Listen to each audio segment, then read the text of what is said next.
நேயர்களுக்கு வணக்கம். நம்ம மல்லி சீரியல்ல இன்னைக்கு என்ன சுவாரஸ்யமா பார்க்க போறோம்னா, நம்ம மல்லியும் விஜய் ஒண்ணு சேரணும்னு எதிர்பார்க்குறவங்க மறக்காம இந்த வீடியோக்கு லைக் பண்ணுங்க.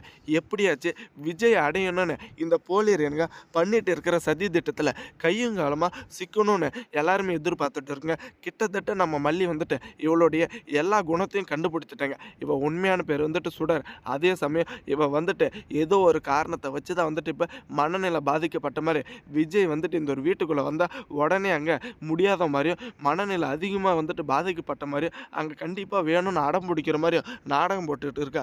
இதுக்கு எல்லாத்துக்கும் கூடிய சீக்கிரத்தில் இல்லாமல் ஒரு முடிவு கட்டணும்னு நம்ம மல்லியோட மனசுக்குள்ளே ஒரு ஆழமாக ஒரு கேள்விக்குறி ஓடிட்டே இருக்குங்க.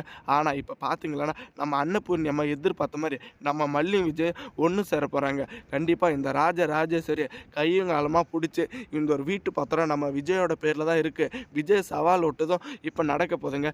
ஏன்னா என்னென்னமோ வந்துட்டு இந்த ரஞ்சிதா ராஜேஸ்வரி ட்ரை பண்ணாங்க அந்த ஒரு வீட்டை வந்துட்டு தக்க வச்சுக்கிறதுக்காக. ஏன்னா நம்ம விஜய் கிட்ட அந்த ஒரு 10 லட்ச ரூபா பணத்தை கொடுக்கறது மட்டும் இல்லாமல் எப்படியாச்சு இந்த மனோகரனை நம்ம பக்கம் கூப்பிட்டு இவனை வந்துட்டு விஜயை கையெழுத்து போட வச்சிடலான்னு. ஆனால் அது எதுவுமே வந்துட்டு நடக்கலைங்க. இப்போ பார்த்தீங்களன்னா ஏமாந்து போனது தாங்க இவங்க எல்லாருமே மிச்சம். ஆனால் அந்த ஒரு வீட்டு பத்திரம் வந்துட்டு நம்ம மல்லி பேரில் மாற்றலான்னு முன்கூட்டியே நம்ம மல்லி கிட்ட வந்துட்டு விஜய் சொல்லிட்டு இருந்தாங்க. ஆனால் நம்ம மல்லி வந்துட்டு எனக்கு அதெல்லாம் விருப்பமே கிடையாது. நாளை பின்ன வெண்பா வளர்ந்து வெண்பாவுக்காக என்ன பண்ணான்னு கேட்டால் நம்ம என்ன பதில் சொல்கிறது?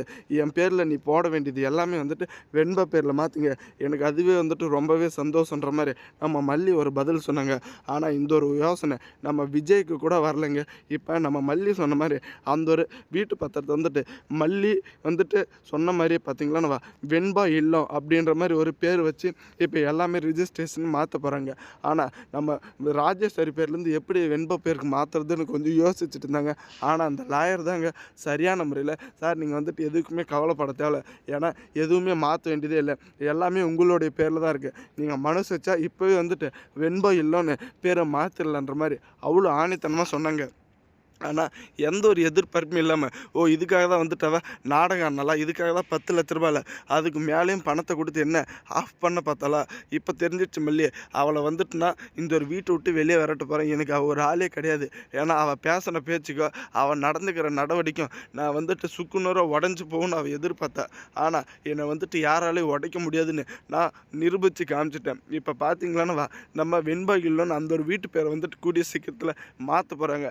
ஆனால் நம்ம விஜய்க்கு வந்துட்டு இப்போ பாபுவோட நிலைமையை புரிஞ்சுக்கிட்டு 10 லட்ச ரூபாய் கிட்ட ஆப்ரேஷனுக்கு பணம் வேணும்னு சொன்னது உண்மைங்க. அதை வந்துட்டு லோன் மூலிமா தான் எடுக்க போகிறேன்னு எப்படியும் நம்ம விஜய் வந்துட்டு கொஞ்சம் தைரியமாக இருந்தாங்க. ஆனால் கடைசி நேரத்தில் லோனும் வந்துட்டு நம்ம விஜய்க்கு அப்ளை ஆகலைங்க. இந்த ஒரு நேரத்தில் நம்ம மல்லிக்கு என்ன பதில் சொல்ல போகிறோன்னு கொஞ்சம் தயங்கி நின்று இருந்தாங்க. ஆனால் இந்த சரியான சந்தர்ப்பத்தில் இந்த கதிரேஷ் வந்துட்டு உதவி பண்ண போகிறாங்க.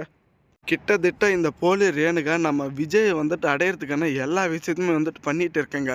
ஆனால் சரியான சந்தர்ப்பத்தில் இந்த ரகுவோட இந்த அடியால் வந்துட்டு நம்ம வெண்பாவும் நம்ம போலி ரேணுகா விளையாடிட்டு இருக்கிற தருணத்தில் நடு ரோட்டில் வச்சு பார்க்குறது மட்டும் இல்லாமல் எல்லா உண்மையுமே வந்துட்டு தகவலை உடனே இந்த ரகுக்கு இன்ஃபார்ம் பண்ணுறாங்க. நீ மறைஞ்ச வந்துட்டு விஜய் வீட்டில் இல்லை, இப்போ நீ கதிரேசனோ வீட்டில் தான் இருக்கியா? எனக்கு இன்னும் ரொம்பவே வசதியாக போச்சு. ஏன்னா விஜய்க்கு சொன்னால் கூட விஜய் நீ ஈஸியாக ஏமாத்துருவேன், ஏன்னா விஜய் வந்துட்டு உன்னை கல்யாணம் பண்ணியிருந்தான் அப்படின்ற மாதிரி ஒரு பொய்யை சொல்லி. ஆனால் இப்போ கதிரேசனுக்கு இந்த ஒரு உண்மையை தெரியப்படுத்தணும்னு கதிரேசனோட மோசமான நிலைமைக்கு கண்டிப்பாக உன்னை அடித்து கொல்றதுக்கு கூட தயாராக இருப்பன்ற மாதிரி ஒரு பதிலை சொன்னதும் இப்போ தான் அங்கே கொஞ்சம் கொஞ்சமாக வந்துட்டு பயம் வருது. ஏன்னா உயிர் வந்துட்டு வாழணும் விஜய் கூடன்னு ஆசைப்பட்டு இருந்து இப்போ இவங்கக்கிட்ட யாருக்கிட்டையும் சிக்காமல் அந்த ஒரு வீட்டை விட்டு தப்பிச்ச